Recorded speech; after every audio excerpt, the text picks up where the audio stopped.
नमस्कार, स्वागत है आप सभी का डीडी न्यूज के इस खास बुलेटिन एक्सप्रेस 100 में, जहां हम आपके लिए लेकर आते हैं राजनीति, मनोरंजन, देश, दुनिया, खेल और व्यापार जगत की सभी बड़ी खबरों को एक्सप्रेस यानी फटाफट अंदाज में। मैं हूं कृतिका। तो चलिए शुरुआत करते हैं एक्सप्रेस 100 की और देखते हैं खबरें फटाफट अंदाज में। अयोध्या में श्री राम मंदिर की प्राण प्रतिष्ठा के लिए आज से 22 जनवरी तक वृहद स्वच्छता अभियान चलाया जाएगा। इसके तहत सभी मंदिर परिसरों में सफाई की जाएगी। भाजपा के राष्ट्रीय अध्यक्ष जेपी नड्डा नई दिल्ली में श्रमदान करेंगे। जेपी नड्डा गुरु रविदास मंदिर में सफाई अभियान में होंगे शामिल। पीएम मोदी ने देश भर के लोगों से आह्वान किया है कि राम मंदिर में प्राण प्रतिष्ठा समारोह के मद्देनजर स्वच्छता अभियान चलाएं। तमिलनाडु में पोंगल का त्योहार परंपरागत हर्षोल्लास के साथ मनाया जा रहा है। 4 दिन तक चलने वाले इस त्योहार के पहले दिन लोग सवेरे सूर्य को अपनी फसलें भेंट करते हैं। प्रधानमंत्री नरेंद्र मोदी केंद्र सरकार में मंत्री एल मुरुगन के घर पोंगल मनाएंगे। पीएम मोदी आज दिल्ली स्थित उनके सरकारी आवास पहुंचेंगे, जहां पोंगल का कार्यक्रम शुरू होगा। एल मुरुगन ने समस्त देशवासियों को पोंगल और मकर संक्रांति पर्व की बधाई और शुभकामनाएं दी। उन्होंने कहा कि किसानों और कृषि को सम्मान देने के लिए हम ये त्योहार मनाते हैं। मकर संक्रांति के अवसर पर हरिद्वार में श्रद्धालुओं ने हर की पौड़ी पर गंगा नदी में पवित्र डुबकी लगाई। मकर संक्रांति के अवसर पर श्रद्धालुओं ने अयोध्या के सरयू घाट पर पवित्र स्नान किया। वहीं उज्जैन के श्री महाकालेश्वर मंदिर में मकर संक्रांति के अवसर पर बड़ी संख्या में भक्त मौजूद रहे। रक्षा मंत्री राजनाथ सिंह आज कानपुर वायु सेना स्टेशन में पूर्व सैनिकों की रैली के साथ 8वें सशस्त्र बल पूर्व सैनिक दिवस के राष्ट्रव्यापी समारोह का नेतृत्व करेंगे। रक्षा मंत्री राष्ट्र के प्रति सर्वोच्च बलिदान और देश के प्रति समर्पित सेवा के लिए सैनिकों को श्रद्धांजलि भी अर्पित करेंगे। विदेश मंत्री डॉक्टर एस जयशंकर आज से ईरान की 2 दिन की यात्रा पर रहेंगे। डॉक्टर एस जयशंकर की ये यात्रा दोनों देशों के बीच चल रहे उच्च स्तरीय आदान प्रदान का हिस्सा होगी।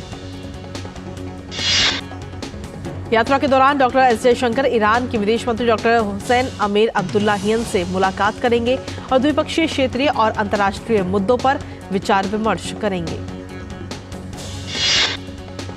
केंद्रीय मंत्री पीयूष गोयल आज भारतीय खाद्य निगम के 60वें स्थापना दिवस में भाग लेंगे। मध्य प्रदेश में आज राहगिरी आनंद उत्सव का आयोजन किया जा रहा है। राहगिरी में खेलकूद, गीत संगीत, योग, नृत्य, बच्चों और युवाओं के लिए कई पारंपरिक खेलों के आयोजन किए जा रहे हैं। राहगिरी आनंद उत्सव के आयोजन से प्रदेशवासियों को मनोरंजन एवं पारंपरिक खेलों का आनंद लेने का मौका मिलेगा। उत्तर भारत में शीतलहर और कोहरे का प्रकोप जारी। मौसम विभाग के अनुसार अगले 4 से 5 दिनों तक भीषण शीतलहर चलने की आशंका। राजधानी दिल्ली में आज घने कोहरे की वजह से दृश्यता कम हो गई। उत्तर प्रदेश में वृंदावन से आज सुबह छठीगढ़ मार्ग पर शीतलहर और घना कोहरा देखने को मिला। तमिलनाडु के चेन्नई के कई हिस्सों में कोहरे की चादर छाई हुई। सर्दी के साथ कोहरे में लोगों की परेशानी बढ़ गई। जम्मू कश्मीर के बांदीपुरा के तुलेल क्षेत्र में भारी बर्फबारी हुई, जिससे चारों ओर बर्फ की सफेद चादर दिखाई दी। मौसम विभाग ने कहा है कि पंजाब, हरियाणा, दिल्ली, उत्तर प्रदेश, राजस्थान और बिहार के अधिकतर हिस्सों में न्यूनतम तापमान 3 डिग्री सेल्सियस से लेकर 7 डिग्री सेल्सियस तक रहने का अनुमान है। कई राज्यों में कोहरे और शीतलहर की वजह से रेल और हवाई यातायात भी बुरी तरह प्रभावित हुआ। बिहार, पश्चिम बंगाल, झारखंड, उत्तर प्रदेश समेत अन्य राज्यों में दिल्ली आने और यहां से जाने वाली ट्रेनें लेट चल रही हैं। अयोध्या में रामलला के प्राण प्रतिष्ठा समारोह को लेकर देश के साथ साथ विदेशों में भी खुशी का माहौल। अमेरिका के न्यू जर्सी में कार रैली का आयोजन किया गया। रैली में 350 से ज्यादा कारों ने हिस्सा लिया। अमेरिका की विश्व हिंदू परिषद ने 22 जनवरी को अयोध्या में राम मंदिर प्राण प्रतिष्ठा से पहले मैरीलैंड कार्यक्रम का आयोजन किया। विश्व हिंदू परिषद के यूएस चैप्टर के अनुसार एरिजोना और मिसौरी राज्य भी कार्यक्रम में हिस्सा लेने की तैयारी में जुटे हुए हैं। महासचिव अमिताभ वी.डब्ल्यू. मित्तल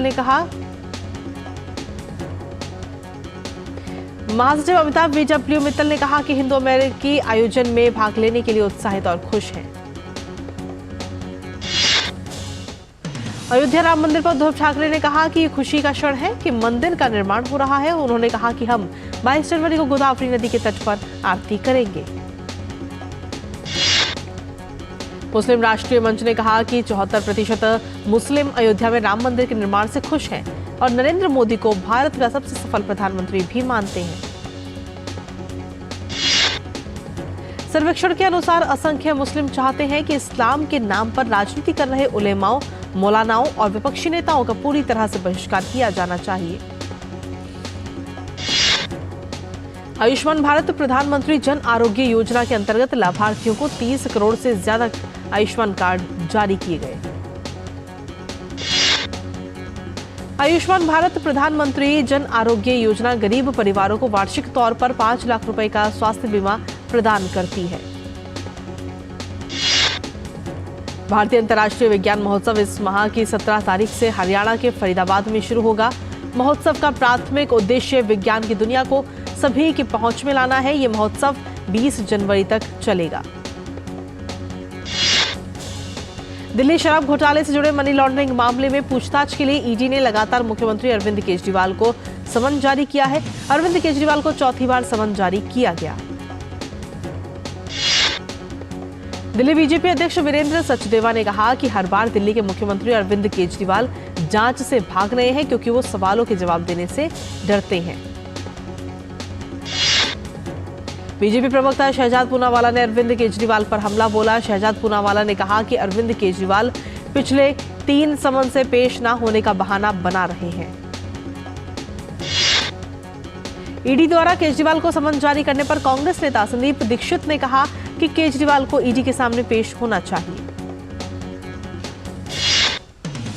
पश्चिम बंगाल में कानून व्यवस्था को लेकर तो पहले से ही सवाल उठते रहे हैं, लेकिन पुरुलिया जिले में साधुओं पर हुए हमले के बाद एक बार फिर ममता सरकार पर सवाल उठने लगे हैं। पश्चिम बंगाल में साधुओं पर हमले के बाद भारतीय जनता पार्टी ने बंगाल की टीएमसी सरकार पर सीधा निशाना साधा। अनुराग सिंह ठाकुर ने कहा कि तुष्टीकरण की राजनीति ने ऐसा माहौल बना दिया है कि राम मंदिर का शिलान्यास हो तो पश्चिम बंगाल में कर्फ्यू जैसी स्थिति खड़ी हो जाती। श्री राम जन्मभूमि तीर्थ क्षेत्रों के मुख्य पुजारी आचार्य सत्येंद्र दास ने साधुओं पर हमले की कड़ी निंदा की। उन्होंने कहा कि ममता बनर्जी भगवा रंग देखकर क्रोधित हो जाती हैं और यही कारण है कि वो ये हमले करवाती हैं। एक्सप्रेस 100 में खबरों का सिलसिला लगातार जारी। फिलहाल वक्त एक छोटे से ब्रेक का। आप बने रहिए हमारे साथ, जल्द हाजिर होते हैं। साल, बरस और सदी नहीं, एक युग गुजर जाएगा। उम्र न पूछो वंडर की, जब फर्क नजर आएगा। वंडर सीमेंट, फर्क नजर आएगा। Earlier we were having DCBS system. We got transferred to NPS from DCBS. NPS was found to be more employee friendly, flexible, transparent, and beneficiary can choose their options. Transition was very smooth. NPS has created app-based systems and online systems, so everything is digitized. It's very helpful and convenient. अपने बेहतर कल को सुनिश्चित करने के लिए NPS जरूरी है। और ब्रेक के बाद एक बार फिर से स्वागत है आप सभी का। वापस रुक करते हैं एक्सप्रेस 100 का। पश्चिम बंगाल में लचर कानून व्यवस्था का ये कोई पहला मामला नहीं है। इससे पहले उत्तर 24 परगना जिले में ईडी अधिकारियों पर हमला किया गया था। विपक्षी दलों की इंडी गठबंधन की वर्चुअल तरीके से बैठक हुई, जिसमें गठबंधन के कई दल शामिल हुए तो कई बड़े बड़े दलों के नेता नदारद रहे। बैठक में बंगाल की मुख्यमंत्री ममता बनर्जी, सपा प्रमुख अखिलेश यादव और उद्धव ठाकरे जैसे बड़े नेताओं की वर्चुअल मीटिंग से गैर मौजूदगी से ये संदेश गया कि गठबंधन के अंदर सब कुछ ठीक नहीं है। इंडी गठबंधन की वर्चुअल बैठक पर भाजपा ने निशाना साधा और कहा कि ये गठबंधन परिवारवाद और अपने भ्रष्टाचार को बचाने के लिए किया गया है, जबकि भाजपा विकासवादी सोच के साथ आगे बढ़ रही है। विपक्षी गठबंधन में सीट बंटवारे को लेकर भी बैठकों का सिलसिला जारी रहा। आम आदमी पार्टी के नेता अरविंद केजरीवाल ने कांग्रेस अध्यक्ष मल्लिकार्जुन खड़गे से मुलाकात की। देश के निचले तबके के लोगों के बीच जन कल्याणकारी योजनाओं का लाभ पहुंचाने के लिए शुरू की गई विकसित भारत संकल्प यात्रा पटना के फुलवारी शरीफ प्रखंड के चिलचिल और कुरकुरी पंचायत पहुंची। यात्रा के दौरान बड़ी संख्या में इससे लोग लाभान्वित हुए। मुजफ्फरपुर जिले के मुशहरी प्रखंड के कन्हौली विशुनदत्तपुर पंचायत में विकसित भारत संकल्प यात्रा रथ पहुंचने पर लोगों ने देश को आत्मनिर्भर और विकसित राष्ट्र बनाने का संकल्प लिया। विकसित भारत संकल्प यात्रा रोहतास जिले के नोखा नगर पंचायत पहुंची। यहां नुक्कड़ नाटक के माध्यम से लोगों को कल्याणकारी योजनाओं की जानकारी दी गई। विकसित भारत संकल्प यात्रा के तहत प्रधानमंत्री नरेंद्र मोदी की गारंटी वैन छत्तीसगढ़ में राजनांदगांव जिले के बोरी और गठुला ग्राम पंचायत पहुंची, जहां लोगों को केंद्र सरकार की जन कल्याणकारी योजनाओं की जानकारी दी गई। विकसित भारत संकल्प यात्रा के गांव-गांव पहुंचने पर विभागीय स्टॉल लगाए जा रहे हैं। लोक हितकारी योजनाओं की जानकारी दी जा रही है। वहीं स्कूली बच्चे रंगारंग कार्यक्रमों की भी प्रस्तुति दे रहे हैं। Real estate firm Ajmera realty and infra India limited की बिक्री बुकिंग चालू वित्त वर्ष की अक्टूबर-दिसंबर तिमाही में लगभग दोगुनी होकर 253 करोड़ रुपए हो गई। वाणिज्य मंत्रालय ने लाल सागर क्षेत्र में जारी संकट को देखते हुए व्यापार से जुड़े बिंदुओं पर चर्चा के लिए 17 जनवरी को एक उच्च स्तरीय अंतर मंत्रालय बैठक बुलाई। इस उच्च स्तरीय अंतर मंत्रालय बैठक में 5 मंत्रालयों विदेश मंत्रालय, रक्षा मंत्रालय, जहाजरानी एवं वित्त और वाणिज्य मंत्रालय के वरिष्ठ अधिकारी हिस्सा लेंगे। खाद्य तेलों, खासकर सोयाबीन और सूरजमुखी तेल जैसे खाद्य तेलों के कम आयात और पश्चिम एशिया में भू राजनीतिक तनाव की वजह से आपूर्ति प्रभावित होने से देश के तेल तिलहन बाजारों में सोयाबीन तेल के साथ बिनौला तेल कीमतों में भी सुधार देखने को मिला। विदेशों में डी ऑयल केक की मांग कमजोर रहने से सोयाबीन तिलहन में गिरावट रही। सामान्य कारोबार के बीच सरसों, मूंगफली तेल, तिलहन, कच्चा पाम तेल एवं पामोलिन तेल कीमतें पूर्व स्तर पर बंद हुई। सरकार ने यह साफ किया है कि डेस्कटॉप कंप्यूटर जैसे कुछ आईटी हार्डवेयर उत्पादों पर कोई आयात प्रतिबंध नहीं लगाया गया है। Real estate firm Keystone Realtors Limited ने चालू वित्त वर्ष के पहले 9 महीनों में घरों की मांग मजबूत रहने से सालाना आधार पर 26% वृद्धि के साथ 1423 करोड़ रुपए की संपत्ति बेची है। वाणिज्य एवं उद्योग मंत्री पीयूष गोयल ने कहा कि सरकार के सामने फिलहाल गेहूं, चावल और चीनी के निर्यात पर लगी पाबंदियां हटाने का कोई भी प्रस्ताव नहीं है। खुदरा श्रृंखला डी-मार्ट का संचालन करने वाली कंपनी एवेन्यू सुपरमार्ट्स लिमिटेड का चालू वित्त वर्ष की तीसरी तिमाही में एकीकृत शुद्ध लाभ 17% बढ़कर 690.41 करोड़ रुपए हो गया। भारतीय जीवन बीमा निगम को इनकम टैक्स के असिस्टेंट कमिश्नर मुंबई से 1370.60 करोड़ रुपए का कर नोटिस भेजा गया। एक फाइलिंग में भारतीय जीवन बीमा कंपनी ने कहा कि इन आदेशों का उसके फाइनेंस ऑपरेशन या अन्य गतिविधियों पर कोई महत्वपूर्ण प्रभाव नहीं पड़ेगा। जमीन जायदाद के विकास से जुड़ी कंपनी मिक्सन ग्रुप ने राष्ट्रीय राजधानी में 47,000 वर्ग फुट जगह डी-मार्ट को 108 करोड़ रुपए में बेची है। मिक्सन ग्रुप ने एक बयान में कहा कि डी-मार्ट ने दिल्ली में रोहिणी के सेक्टर 22 में ये जगह खरीदी है। खुदरा बाजार की प्रमुख श्रृंखला डी-मार्ट ने दुकान खोलने के लिए परियोजना की निचली और पहली मंजिल का अधिग्रहण किया है। गजा संघर्ष के आज 100 दिन पूरे हो गए। इस बीच इजरायली पीएम नेतन्याहू ने एक बड़ा बयान दिया। उन्होंने कहा कि इजराइल को कोई नहीं रोक सकता, ना इंटरनेशनल कोर्ट, ना एक्सेस ऑफ एविल और ना ही कोई और। गजा में जीत तक जंग जारी रहेगी। पीएम नेतन्याहू ने पत्रकारों से बातचीत के दौरान कहा कि हमास के खिलाफ जीत हासिल करने से हमें कोई नहीं रोक सकता। गजा जंग को लेकर दक्षिण अफ्रीका ने इजराइल पर नरसंहार करने का आरोप की याचिका पर सुनवाई के दौरान इजराइल ने दक्षिण अफ्रीका के आरोपों को खारिज कर दिया और कहा कि दक्षिण अफ्रीका का ये आरोप द्वेषपूर्ण है। डेमोक्रेटिक पीपल्स पार्टी के अध्यक्ष लाई चिंगते ताइवान के अगले राष्ट्रपति होंगे। लाई वर्तमान में ताइवान के उपराष्ट्रपति हैं और अब वो राष्ट्रपति पद की जिम्मेदारी संभालेंगे। डेमोक्रेटिक पीपल्स पार्टी की निकटतम प्रतिद्वंदी पार्टी कोमितांग ने हार मान ली और इसी के साथ लाई की जीत पर मोहर लग गई। चुनाव जीतने के बाद लाई चिंगते ने कहा कि वो चीन के साथ यथास्थिति बनाए रखना चाहते हैं और बीजिंग से बात करने की पेशकश भी की। श्रीलंका में भारत के नए उच्चायुक्त संतोष झा ने श्रीलंका के पूर्व राष्ट्रपति महिंदा राजपक्षे से मुलाकात की। भारतीय उच्चायोग ने एक्स पर एक पोस्ट में कहा कि उच्चायुक्त संतोष झा ने पूर्व राष्ट्रपति राजपक्षे से मुलाकात की और भारत के साथ श्रीलंका के सदियों पुराने संबंधों के साथ साथ एक करीबी दोस्त और पड़ोसी के रूप में पिछले कई दशकों से श्रीलंका को भारत के लगातार समर्थन पर चर्चा की। मालदीव के राष्ट्रपति मोहम्मद मुइज्जू को झटका देते हुए एमडीपी ने राजधानी माले के मेयर चुनाव में प्रचंड जीत हासिल की।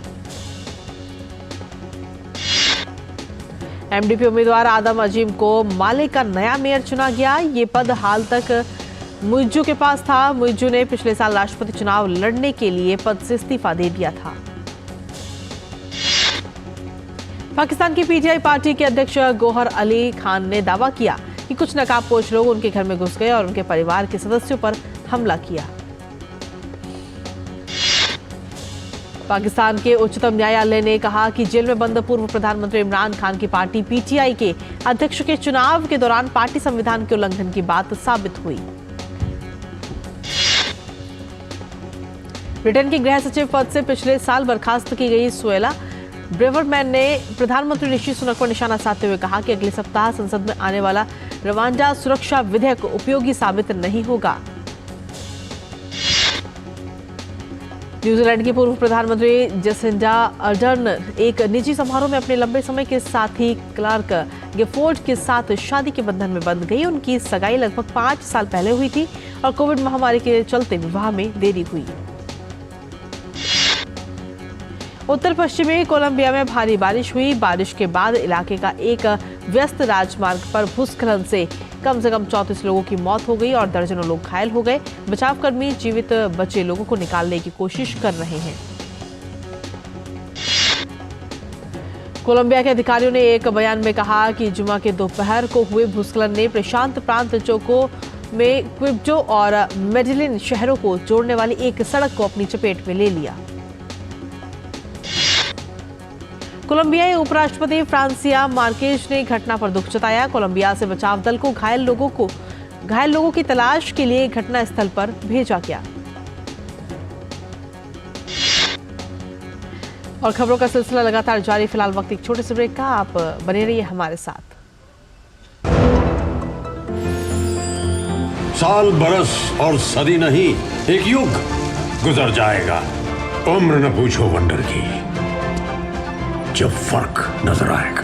वंडर सीमेंट, फर्क नजर आएगा। मोदी सरकार की गारंटी, हर गरीब का मुफ्त इलाज। 55 करोड़ लोगों को दी हर साल 5 लाख रुपए तक के मुफ्त इलाज की निश्चिंतता। हमारा संकल्प, विकसित भारत। और ब्रेक के बाद एक बार फिर से स्वागत है आप सभी का। वापस रुक करते हैं एक्सप्रेस 100 का। भारत और अफगानिस्तान के बीच 3 T20 मैचों की सीरीज का दूसरा मुकाबला आज इंदौर में खेला जाएगा। भारतीय टीम सीरीज अपने नाम करने के इरादे से मैदान पर उतरेगी, वहीं अफगानिस्तान का इरादा सीरीज बराबर करने का होगा। पहले T20 मैच में युवा खिलाड़ियों ने दमदार प्रदर्शन किया। पहले T20 मैच में निजी कारणों से नहीं खेलने वाले विराट कोहली दूसरे T20 से पहले टीम के साथ जुड़ गए। उनके आने से प्लेइंग 11 में परिवर्तन देखने को मिल सकता है। सात्विक साईराज और चिराग शेट्टी की जोड़ी ने मलेशिया ओपन बैडमिंटन टूर्नामेंट के फाइनल में अपनी जगह बना ली है।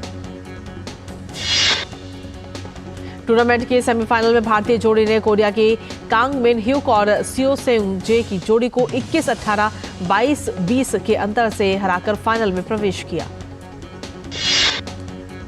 जकार्ता में चल रहे एशियन ओलंपिक क्वालिफिकेशन टूर्नामेंट में भारतीय निशानेबाजों का शानदार प्रदर्शन जारी है। भारत के विजयवीर सिंधु ने रजत पदक जीतने में सफलता पाई।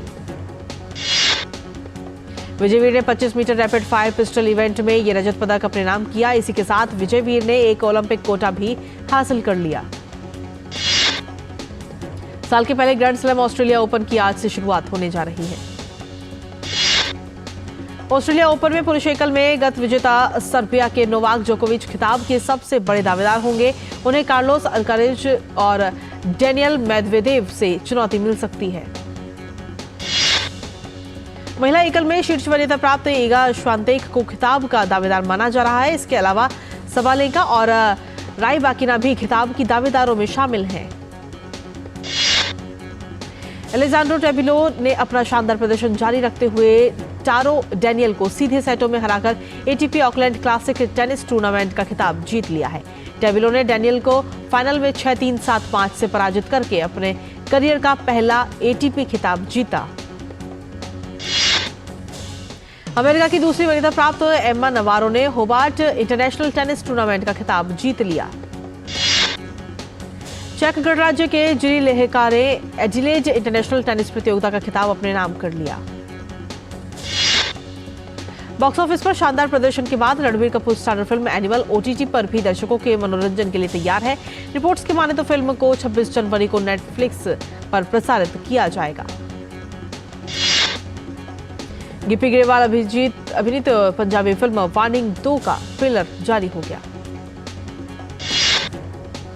ऋतिक रोशन और दीपिका पादुकोण की बहुप्रतीक्षित फिल्म फाइटर का ट्रेलर 15 जनवरी को रिलीज किया जाएगा। विजय सेतुपति और Katrina Kaif star film merry Christmas box office पर औसत प्रदर्शन कर रही है। बॉक्स ऑफिस पर कुछ खास कमाल नहीं दिखाने के बावजूद मनोज वाजपेयी की फिल्म जोरम की चर्चा हर तरफ है।